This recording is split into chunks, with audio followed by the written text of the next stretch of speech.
네, 여러분 안녕하세요. 뉴스입니다. 지난 12일 북한이 미사일을 발사한 날 윤석열은 NSC를 주재하지 않고 국가안보실장이 주재를 해서 논란이 있었던 바 있었습니다. 이들의 해명은 북한이 탄도미사일을 쏜 것이 아니라 방사포를 쏜 것이라며 이 정도는 굳이 대통령이 직접 NSC 회의를 주재하지 않아도 된다라고 해명한 바 있지요. 윤석열의 안보의식이 얼마나 위험한 상태인지를 적나라하게 보여준 그러한 해명이었습니다.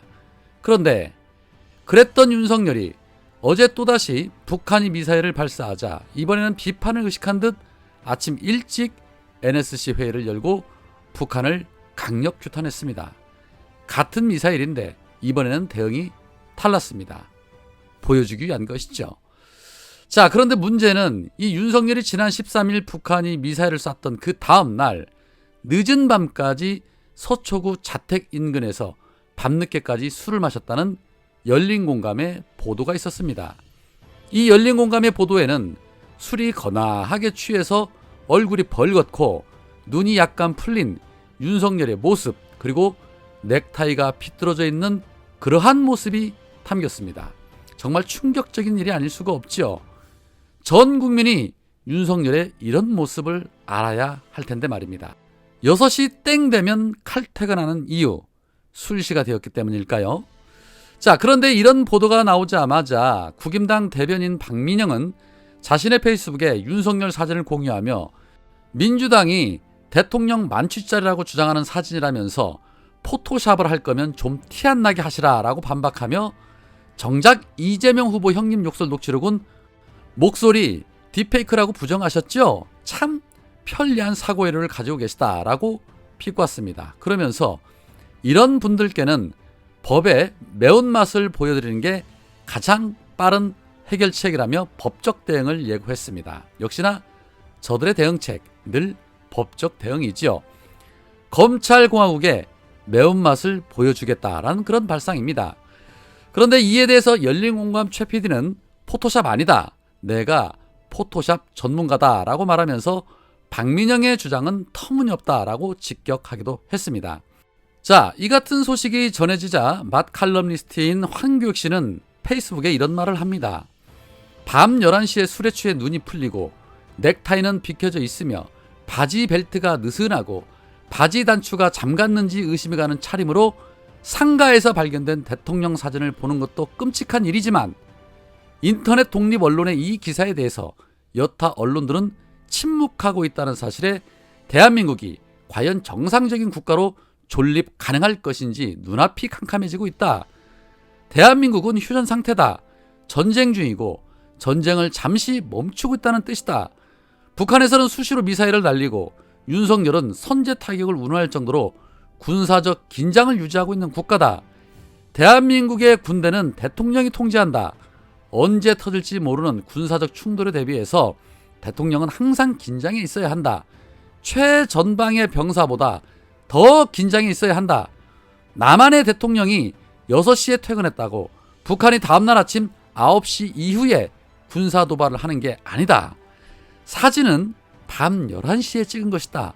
만약에 이때 북한이 대규모 도발을 감행했다면 술 취한 윤석열이 대통령으로서 할 일을 잘할 수 있을 것이라고 국민 여러분은 생각하시냐?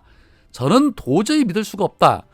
윤석열을 대통령 자리에 앉혀두었다가는 국민이 안전하지 못할 것이라는 것이 제 판단이다. 대한민국을 위해 윤석열은 자신이 대통령직을 유지해야 하는지 진지하게 고민하기 바란다. 대한민국의 권력은 국민의 것이다. 국민은 자신의 권력을 대통령이라는 국가기구에 한시적으로 유임했다. 대통령에게 유임한 국민의 권력이 만취된 상태로 상가에서 발견됐다라는 글을 올렸습니다. 황교익 씨의 글이 너무너무 공감 가지요. 국민의 권력이 만취된 상태로 상가에서 발견됐다. 이 얼마나 창피스러운 일입니까? 국제망신이자 대한민국의 심각한 위기입니다. 지난 1월에 본인의 약점을 훑으면서 종일 고개 숙인 윤석열, 술도 끊겠다라고 말했던 그 윤석열, 그러나 그 버릇 남 못 주는 듯 합니다. 이거는 단순히 개인의 취향이 아니기 때문에 국민적 공분이 더 클 수밖에 없습니다. 그러니 지난 취임식 날에도 만찬장에서 술을 마시는 윤석열을 향해서 김건희가 그렇게 레이저 눈빛을 보냈던 것입니다. 김건희 보기에도 술만 보면 때와 장소 구분 못하고 정신 못 차리는 윤석열이 얼마나 한심해 보였겠습니까? 탄핵 포인트는 자꾸 쌓여가고 있다라는 생각입니다.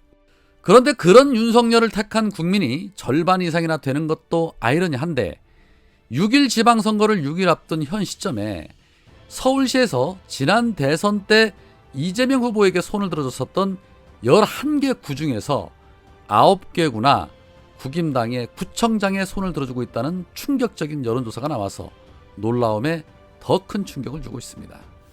서울시에는 25개의 구가 있습니다. 그 중에서 그동안 민주당 강세 지역으로 손꼽혔던 중랑, 성북, 강북, 도봉, 노원, 은평, 서대문, 강서, 구로, 금천, 관악에서 지난 대선 당시에 이재명 후보의 손을 틀어줬었습니다. 그런데 이번 지방선거 여론조사에서는 관악구와 중랑구를 제외한 9개 구의 민심이 국민의힘 구청장에게 더 많은 지지를 보내고 있다는 것입니다. 헤럴드 경제가 KS와의 의뢰에서 지난 23일과 24일 양일간 진행한 조사에서 이런 결과가 나왔다는 것입니다. 물론 저는 이 여론조사 전혀 신뢰하지 않습니다. 여러 차례 말씀드린 것처럼 지금 여론조사 응답에 과연 우리 민주시민들이 얼마나 적극적으로 응답에 응하겠습니까? 그렇기 때문에 큰 의미는 없다라고 봅니다만 그럼에도 불구하고 술에 취해 해롱거리면서 국가의 안보에는 전혀 관심 없는 윤석열을 지지하는 국민이 상당하다는 것에 정말 안타까움을 금할 길이 없다라는 것입니다. 도대체 얼마나 더 망가져야 국민들이 정신을 차릴까 싶습니다. 자, 한편 인천 계양을에 출마 중인 이재명 후보가 이번 지방선거에 총대를 메고 밤낮 할 것 없이 정말 너무나도 힘겨운 싸움을 벌이고 있지요. 보기에도 너무 안쓰럽습니다. 대선 패배의 책임을 지고 이번 지방선거에서 조금이라도 만회해보겠다는 일념하에 발바닥에 물집이 터지도록 정말 열심히 활동하고 계십니다. 지역구에서 이재명 후보의 승리는 당연한 것이지만 이재명의 효과가 미비하다는 이 기레기들이 프레임이 고개를 쳐들고 있기 때문에 더더욱 우리가 결집을 해야 합니다. 그런 가운데 이재명 후보와 각을 세우고 있는 국임당의 윤영선 후보가 충남 보령시청에 허위 농업경영계획서를 제출해서 농지법 위반을 했다는 충격적인 보도가 나왔습니다. 이재명 후보에게 이러한 문제가 터졌다라면 이준석을 비롯한 적폐들 과연 뭐라고 나불거렸을까요? 반드시 투표해서 기울어져가는 대한민국을 구할 수 있도록 이재명 후보에게 힘을 실어주고 우리가 다시 반듯하게 잡아야 할 것입니다. 오늘은 여기까지입니다. 고맙습니다.